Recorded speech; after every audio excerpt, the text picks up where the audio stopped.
Hi everyone, welcome to Vedatrics. Today I'm going to talk about XLOOKUP. Let's see. So यहाँ पे मेरे पास दो sheets है. First is this sales sheet where I have few customers के sales records, and this payment sheet where I have records for all the customers, as you can see. Now what I want is I want to have payment status for each and every customer. So we will use XLOOKUP to do that. Before we start using the XLOOKUP, let's understand how XLOOKUP works. So I will type XLOOKUP over here. I have three main arguments in XLOOKUP. First is lookup value, lookup array, and return array. Now what I mean by lookup array is that particular column which is common in both the sheets. So as you can see, customer column over here and customer column over here is common. That will be my lookup array. And whatever value I want as the answer, that is my return array, and that is my payment status. Now wherever I am going to write the formula, in this case this particular cell, in that row, basically in this row, wherever my customer name column is, that is going to be my lookup value. So we are going to find Mehul Shah in this particular array. If found, it will return this particular array's value.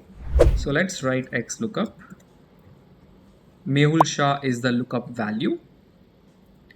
Lookup array is customer name, and return array is payment status. Close the bracket, and you have the answer. So if you double tap over here or drag the formula, you will get answers for every customer. That's it. Now in this scenario, among these 10 customers, I have 2 customers who doesn't have the names in the customer data. So let's see what happens when we use the XLOOKUP. XLOOKUP, lookup value is again Mehul Shah. Lookup array is going to be the customer column in the customer info sheet, and return array is going to be the contact number. I got the number, double tap over here, and now that's the thing I was talking about. As you can see, I have 2 errors coming up which shows that this 2 records are not belonging to this particular list. So what we will do is I will add another argument in the XLOOKUP formula, which is if not found. I will type 2 inverted commas, which means keep it blank if not found. Just type it enter, and again double tap, and that's it.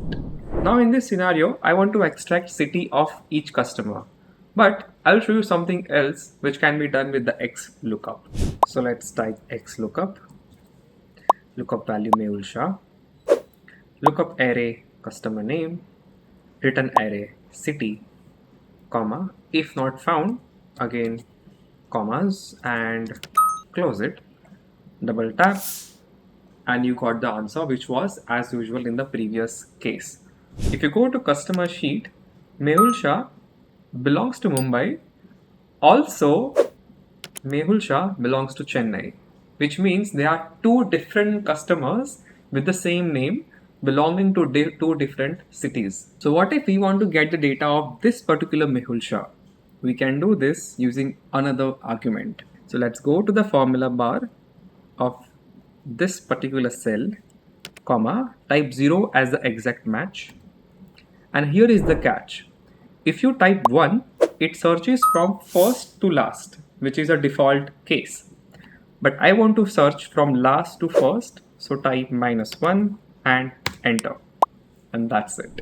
Before I end the video, I want to add few things why we should use XLOOKUP over VLOOKUP or even HLOOKUP. So what happened in VLOOKUP, we always have to look towards the right side of the main column, and we always had to count the number of columns manually to get the return column, which is a task, I know. And lastly, if you change the layout of the columns, everything breaks in VLOOKUP, which is not the case in XLOOKUP. You don't have to look towards just right, look left, look up, look down, anywhere XLOOKUP takes care.